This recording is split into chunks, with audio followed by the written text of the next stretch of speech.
Hello friends, આજની મારી story છે સ્ત્રી જનનની સ્વરૂપે. સ્ત્રીની સૌથી અગત્યની અને શ્રેષ્ઠ ભૂમિકા જો કોઈ હોય તો તે એક જનનીની છે. વ્યક્તિની જન્મદાતા તે માં છે. ગુજરાતી કહેવત મુજબ માં તે માં, બીજા બધા વગડાના વા. એક સ્ત્રી જ્યારથી જન્મ લે છે ત્યારથી એની એક સ્ત્રી તરીકેની પ્રબળ ભાવના હોય છે કે પોતે એક વખત માં બને. જે સ્ત્રીના ભાગ્યમાં સંતાન સુખ નથી હોતું તે પોતાની જાતને તિરસ્કારે છે. અંદરથી તેનો આત્મા બળ્યા કરે છે. પોતાને સંતાન પ્રાપ્ત થાય તે માટે જુદી જુદી માનતાઓ, બાધાઓ, આખડીઓ રાખે છે. પથ્થર તેટલા દેવ ગણીને પૂજે છે. જ્યારે તેમાં સફળ થાય છે ત્યારે તેની આનંદનો કોઈ પાર રહેતો નથી. પૃથ્વી પરનું સમગ્ર સુખ તેને મળી ગયાનો તે આનંદ અનુભવે છે. માતૃત્વ ઝંખનાથી માતૃત્વ તૃપ્તતા વચ્ચે તે ગમે તે રીતે છૂટવા મથે છે. ઈશ્વરે આપેલ સ્ત્રી જન્મને સંપૂર્ણપણે સાર્થક કરવા સતત ચિંતિત રહેતી હોય છે. ભાવુક શબ્દકોશનો જો કોઈ પહેલો શબ્દ હોય તો તે માં છે. માં એ હૃદયથી નીકળતો ઉદ્ગાર છે. માં શબ્દ તે ભાષાકીય અને વ્યાકરણથી અલિપ્ત છે. કોઈ બાળકના પિતા અકસ્માતે મૃત્યુ પામે કે કોઈ પ્રકારે તેની છત્રછાયા ચાલી જાય તો માં તે છત્રછાયાની ખોટ પડવા દેતી નથી અને તે વર્તાવા દેતી નથી કે મારું બાળક એકલું છે.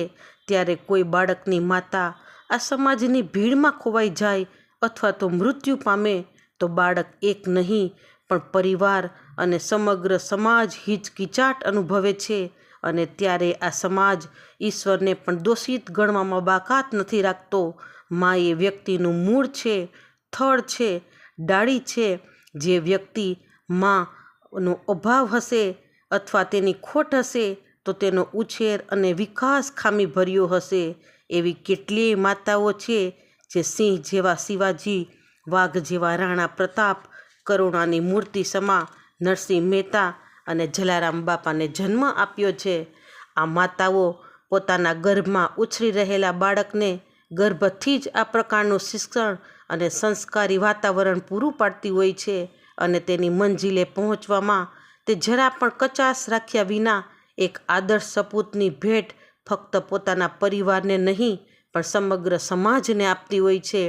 કોઈ પણ મહાન વ્યક્તિ પછી તે સાહિત્ય ક્ષેત્રનો નર્મદ હોય, તત્વવિદ રજનીશ હોય કે રમતગમત ક્ષેત્રનો સચિન હોય, રાજનીતિના બાદશાહ નરેન્દ્રભાઈ મોદી હોય તો પણ જન્મથી લઈ તેની સમગ્ર કારકિર્દી અને માનવ વિકાસમાં એક માની ભૂમિકા હોય છે. માંથી વિશેષ આ જગતમાં કાંઈ જ નથી.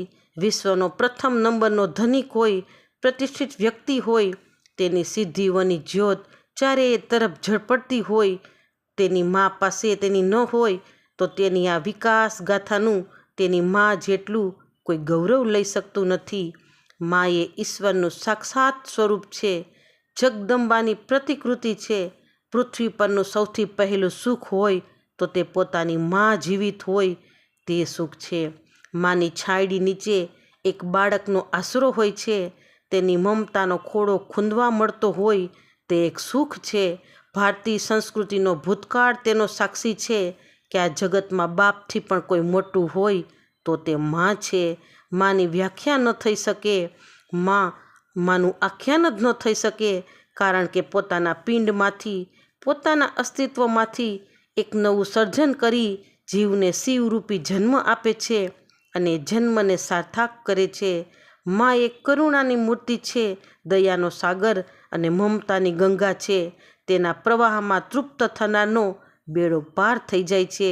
જેને માં રૂપી ગંગાની તૃપ્તતા નથી થઈ તે તરસ્યો છે. ઇતિહાસના પાના ફેરવો તો માના ગુણગાનની યશગાથાઓના અનેક પાના ભર્યા છે. પોતાના સંતાન માટે ગર્ભથી માનતાઓ, બાધાઓ, આખડીઓ રાખનાર જનેતા રાત દિવસ જોયા વિના ફક્ત તેના ઉછેર અને વિકાસની જ ચિંતા કરતી આવી છે. પોતે છાશ અને રોટલો ખાઈ કાળી મજૂરી કરી પોતાની આંતરડી બાળી પણ એક બાળકની ભૂખ ઠારે છે. બાળકને સૂકે સુવડાવે છે અને પોતે ભીની પથારીએ સૂઈ જાય છે. તડકો સહન કરી સંતાનને છાંયો આપે છે. પોતે ગરીબ હોય તો પોતાના રતનને ચીથરે વીંટીને ઉછેરે છે અને આ ચીથરે વીંટેલા એક દિવસ મોટા થઈ વાસ્તવમાં સમાજના રતન સાબિત થાય છે. ત્યારે આવી માતાઓના ઉછેરને અને તેની કુખને જ ધન્ય બનાવી જાય છે.